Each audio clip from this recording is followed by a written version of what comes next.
Mobil putih itu telah melambatkan laju dan terparkir tepat di depan gerbang rumah sakit. "Nona Anissa, kita telah sampai," kata Alex membangunkan gadis itu dari lamunan.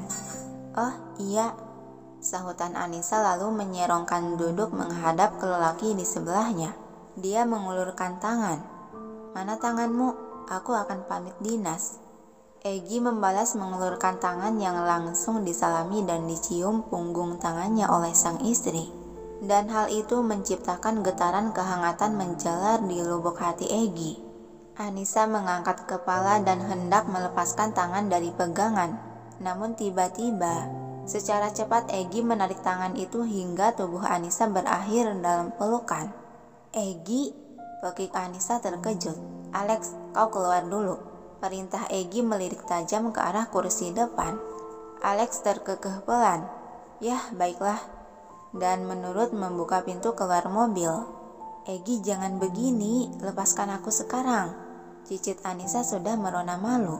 "Diamlah sebentar, biarkan aku memuaskan dahagaku, Anissa," gumam Egy malah semakin merapatkan pelukan. Helaan napas Anissa dan dengan ragu tangannya bergerak membalas pelukan, lalu memberi tepukan pelan di punggung sang suami.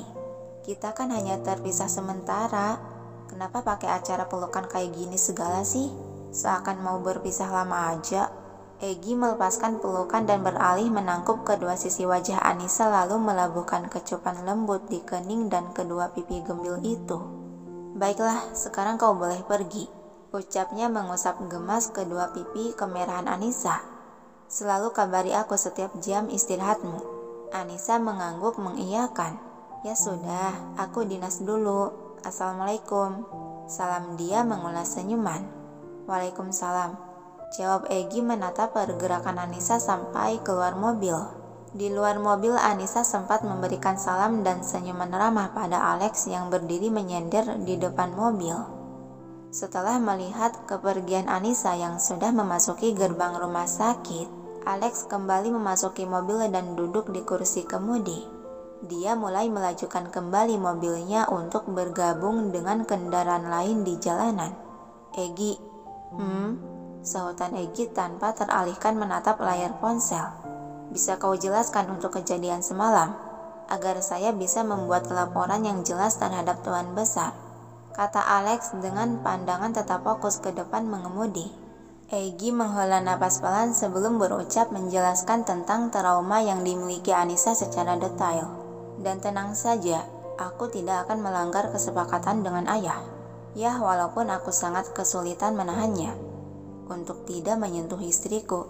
Tidak disangka, ternyata wanita yang terlihat kuat seperti Nona Anissa masih memiliki kisah kelam begitu. Alex ikut prihatin mendengarnya. "Untuk itu, kau bisa selidiki dan cari semua orang yang telah membuat istriku mengalami hal ini," kata Egy menatap serius. Alex melirik kilas pada kaca tengah mobil lalu kembali menatap lurus ke jalanan lagi. "Akan saya usahakan. Pastikan kau menemukannya dengan cepat." "Tentu saja."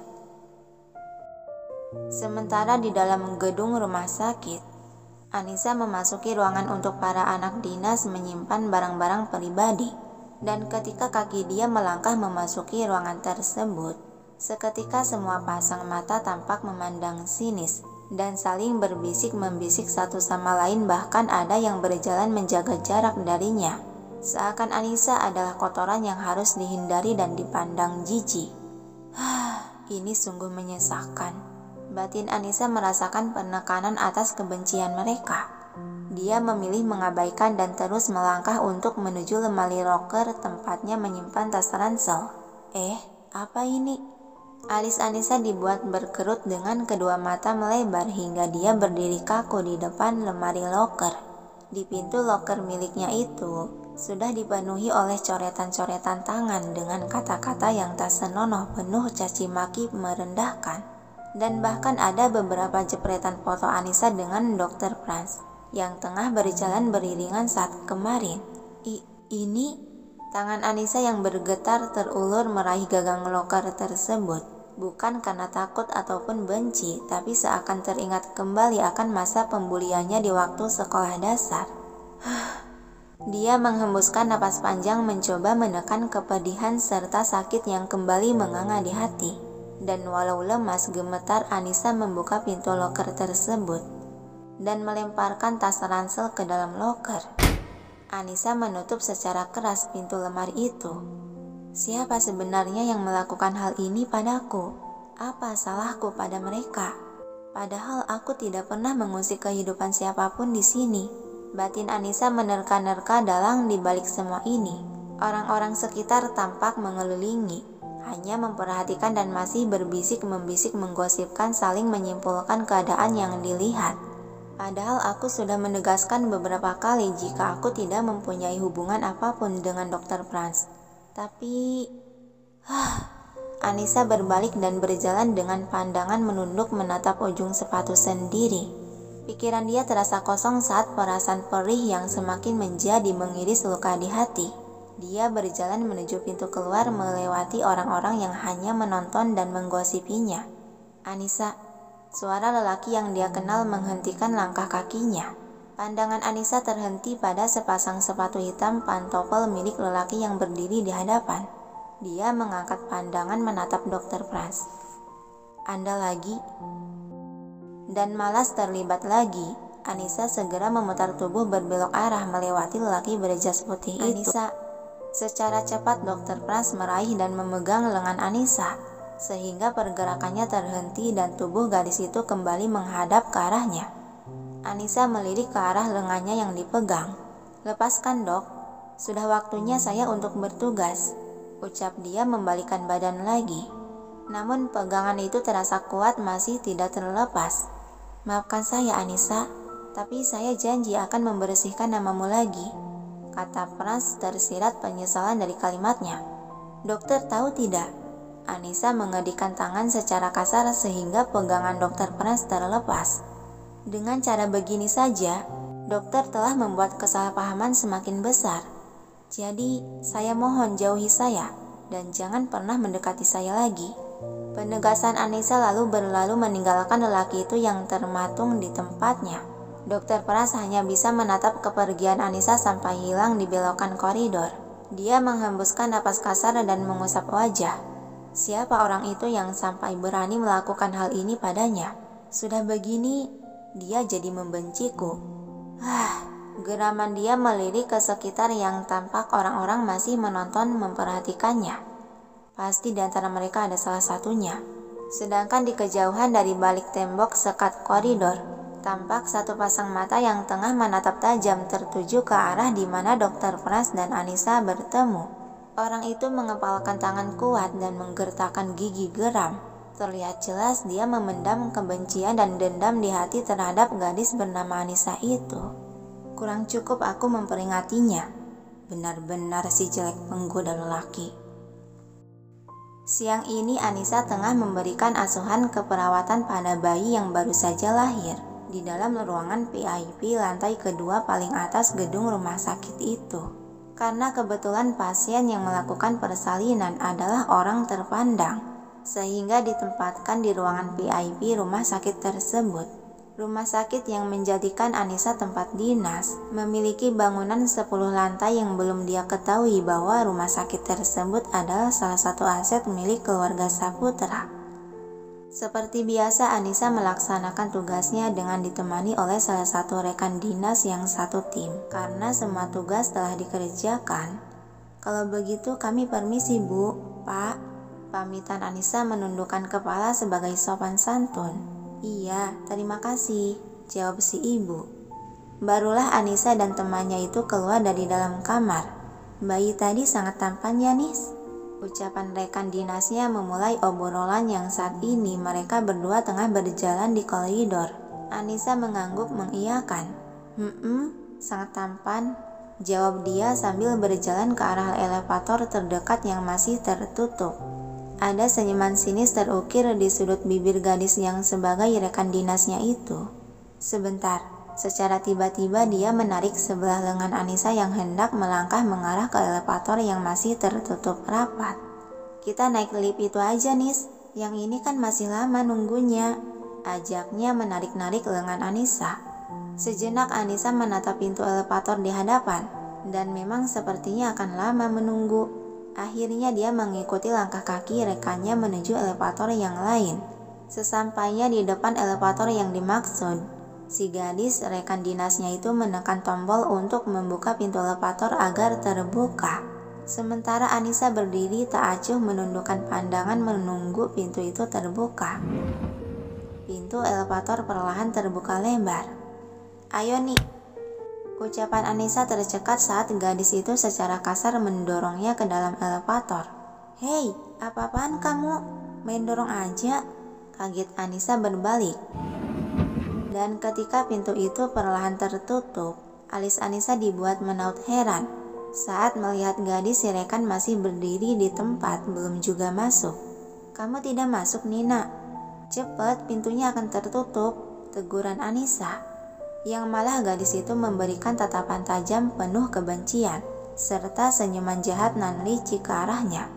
Kenapa dia tersenyum seperti itu? Batin Anissa merasakan firasat buruk. Pintu elevator itu terus bergerak menutup hingga tinggal 1 jengkal lagi akan tertutup. "Aku menyingkirkan tulisan peringatan jika lift ini bermasalah. Jadi aku akan ke lift yang lain. Selamat tinggal Anissa Saadia. Kali ini kau tidak akan selamat," ucap Nina diakhiri tawa licik. Lalu dia berbalik pergi meninggalkan Anissa yang terpaku membeku. Sampai perlahan pintu elevator tersebut tertutup rapat. Seiring Anissa tersadar dari keterpakuannya. Dia bilang apa tadi? Lift ini bermasalah? Dia bohong kan? Segera Anissa menekan tombol di panel elevator untuk berhenti dan membuka pintu. Namun elevator itu benar-benar tidak berhenti dan pintunya tetap tertutup rapat. Ternyata benar yang dikatakannya. Anissa memukul keras pintu lift yang masih tertutup rapat. Sial. Dan setelah lift tersebut melewati beberapa lantai, tiba-tiba guncangan yang keras di dalam membuat Anissa terpelanting dan beberapa kali terbentur keras ke dinding. Ringis dia merasakan remuk redam di sekejur tubuhnya yang terbanting ke sana kemari. Tangan dia yang gemetaran mengusap bagian kepala yang terasa sakit akibat benturan keras tadi. Dengan gerakan tertatih, Anissa bangkit berdiri dan menekan kembali tombol di panel untuk memberhentikan atau membuka pintu lift, namun hasilnya nihil. Pintu itu tetap tertutup rapat. Kenapa ini tidak bekerja? Perasaan panik dan gelisah mulai menyelimuti Anissa. Kemudian dia kembali menekan tombol panggilan yang ada di panel agar terhubung pada staf pemeliharaan gedung atau teknisi. Namun tidak ada jawaban sama sekali, seakan semuanya telah terputus dengan dunia luar. Anissa semakin dibuat gelisah dan panik saat goncangan di dalam lift semakin sering terjadi. Dan bahkan terasa sangat keras sampai tubuh dia kembali terpelanting terombang-ambing ke sana kemari. Aku harus bagaimana? Tidak ada jawaban dari mereka. Meski kesulitan, tangan Anissa terulur untuk meraih tombol di panel dan menekan tombol alarm beberapa kali. Namun baru juga dia menekan tombol itu, tiba-tiba lift itu menurun dengan kecepatan yang sangat cepat dan kembali berguncang keras membuat Anissa beberapa kali terbentur ke dinding, dan lampu pun ikut padam sehingga suasana terasa gelap gulita. Anissa sudah terjerembab jatuh terperosok ke bawah. Badan serta kepalanya yang terbentur beberapa kali membuat dia sulit untuk berdiri lagi karena lemas dan memilih duduk meringkuk. Ringis dia merasakan rasa sakit dan nyeri di kepala serta di sekujur tubuhnya. Desis Anissa memegangi bagian kepala yang terasa amat nyeri dan perih. Ada cairan lengket pekat di telapak tangan dia saat mengusap bagian kepalanya yang terasa sakit itu. Apa ini? Dan karena suasana gelap tidak bisa melihat apapun, Anissa mencium cairan lengket di jemari tangannya itu yang berbau anyir. Darah? Kaget Anissa tersadar bahwa dirinya telah terluka di kepala. Bagaimana ini? Cara-cara dia saat merasakan sesak di dada yang mulai mendera dirinya akibat suasana gelap. Tubuh dia bergetar hebat dan dengan segala kekuatan yang tersisa, Anissa meraba-raba sekitar dinding untuk mendudukkan dirinya agar menyender ke dinding. Lalu dia membuka jas alma mater yang dipakai untuk merogoh ponsel yang ada di dalam saku, berniat menghubungi orang luar.